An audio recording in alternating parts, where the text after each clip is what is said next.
처음엔 사람들과 금방 친해지는 것 같은데 관계 유지가 잘 안 되는 것 같다고 느낀 적 있으신가요? 묘하게 대화가 끊기고 왠지 사람들이 나랑 얘기하는 걸 별로 안 좋아하는 것 같다는 생각에 고민이시라면 혹시 대화할 때 이런 특징이 있지 않은지 체크해보세요. 첫 번째, 상대가 보내는 신호를 잘 알아채지 못한다. 대화는 서로 주거니 받거니 하는 것이죠. 일명 티키타카가 잘 되어야 대화가 잘 통한다고 느끼는데요. 대화가 잘 통하는 사람과 얘기할 때 내 마음을 어떻게 이렇게 잘 알지? 생각한 적 있으실 거예요.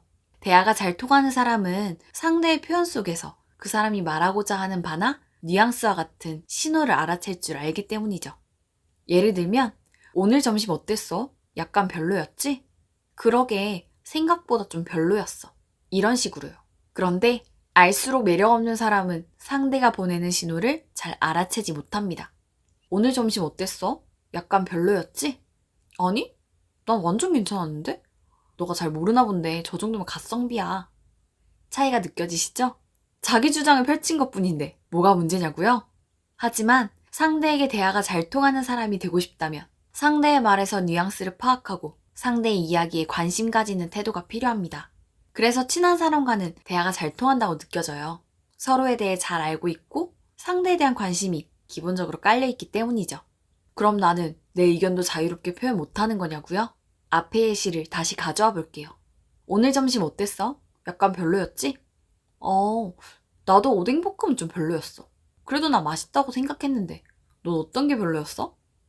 충분히 나의 생각을 표현할 수 있습니다. 적당한 맞장구와 상대의 이야기에 대한 관심만 있다면 말이죠. 넘겨짚듯이 말하는 말투 또한 상대의 이야기를 제대로 듣지 않는다는 느낌을 줄 수 있습니다.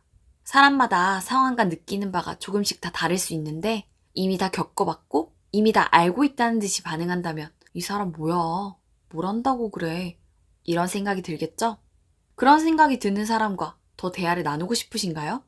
대화가 잘 통한다는 느낌을 주고 싶다면 상대의 입장에서 이야기를 듣고 상대의 상황과 마음을 충분히 헤아리며 이야기를 하는 것이 도움이 됩니다.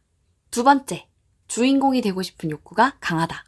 누구에게서 어떤 이야기가 나와도 자신의 이야기로 가져오는 사람들이 있습니다. 아, 나 오늘 너무 힘든 하루였어. 진짜? 나도 그랬는데. 오늘 갑자기 손님들이 엄청 들이닥쳐서 눈코 뜰 수 없이 바빴어. 아우, 그리고 어찌나 진상들이 많은지 상대가 꺼낸 이야기에 대한 반응처럼 시작하지만 결국 나의 경험을 결부시켜서 내 이야기를 하는 것이죠. 상대가 이야기하고 있을 때 주인공은 누구인가요? 그렇습니다. 상대가 주인공입니다. 그런데 상대의 이야기를 끝까지 듣기도 전에 나의 경험이나 생각과 결부시켜 내 이야기로 둔갑시킨다면 상대는 이야기를 하려다가도 기운이 빠질 것입니다. 게다가 분량 조절을 하지 못하고 상대가 궁금해하지도 않는 불필요한 이야기까지 쏟아낸다면 아마 다시는 이야기하고 싶지 않은 상대가 될지도 모릅니다. 물론 공감하려는 의도에서 자신의 경험을 꺼내며 맞장구 칠 수 있죠. 그런 의도라면 나의 이야기는 짧고 간단하게 끝내는 것이 좋습니다. 물론 일단은 묵묵히 들어주는 게 더 훌륭한 공감 방법이겠지만요. 상대의 이야기에 대한 반응을 할 때는 내 이야기를 늘어놓기보다 이야기를 들으며 생긴 궁금증을 질문하는 편이 더 좋습니다. 질문을 하려면 상대의 이야기를 내 일처럼 생각하며 주의 깊게 들을 수밖에 없습니다. 그렇게 듣는다면 상대가 당연히 느낄 수밖에 없겠죠? 그렇기 때문에 질문하는 자세는 상대에게 자신과의 대화를 존중하고 있다는 느낌을 줄 수 있습니다. 세 번째, 선생님이 되려고 한다. 혹시 상대가 어떤 이야기를 했을 때 과하게 해결책을 찾아주려 하거나 조언하지 않으시나요? 그냥 마음을 털어놓고 공감받고 싶었던 것뿐인데 의견을 필요 이상으로 장황하게 늘어놓거나 그건 그렇게 하면 안 되고 이렇게 하는 거야 하며 가르치려는 듯한 태도를 보인다면 상대 입장에서는 당황스러울 수 있습니다. 특히 연인 관계에서 이런 사례를 종종 볼 수 있는데요. 그저 속상했던 마음을 이야기하고 공감받고 싶었을 뿐인데 꼭 해결책을 제시하려고 합니다. 그럼 공감받지 못했다고 느껴서 서운하고 열심히 듣고 이야기해줬는데 서운해하니 당황스러워합니다. 이 상황에서 상대가 원한 건 공감이었기 때문이죠. 꼭 연인 관계가 아니라도 내가 경험이 있다는 이유로 도와주고 싶다는 마음으로 내가 이야기를 주도하며 선생님처럼 이야기한다면 원활한 대화에는 전혀 도움이 되지 않습니다. 셀레스트 헤들리의 말센스에서는 사람들이 상대가 물어보지 않은 것조차 길게 설명하려는 행동의 이유로 두 가지를 얘기하고 있는데요.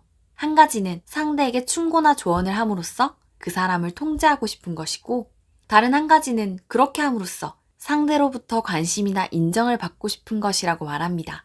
상대가 물어보지 않은 것도 길게 설명하는 태도가 혹시 나한테 있다면 나는 어떤 이유 때문에 그렇게 행동하는지 한번 생각해 보세요. 그렇게 행동한다는 사실을 알아차리고 행동의 이유를 자각하면 그 습관을 고칠 수 있습니다. 마지막으로 정리해 볼까요? 알수록 매력 없는 사람들의 특징. 첫 번째, 상대가 보내는 신호를 잘 알아채지 못한다. 두 번째, 주인공이 되고 싶은 욕구가 강하다. 세 번째, 선생님이 되려고 한다. 이 세 가지를 한 방에 해결할 수 있는 핵심. 뭘까요? 맞습니다. 바로 상대의 입장에서 생각하고 상대의 이야기를 존중하는 배려의 태도입니다. 이것 한 가지만 기억하신다면 여러분은 누구라도 대화가 잘 통한다고 느끼게 할 수 있는 계속 대화하고 싶은 사람이 되실 겁니다. 여러분이 언제나 편안하고 행복하시길 바라면서 오늘 이야기는 여기까지입니다. 여러분들과 마음을 나눌 수 있는 좋은 이야기로 또 찾아올게요. 구독, 좋아요는 제게 큰 힘이 됩니다.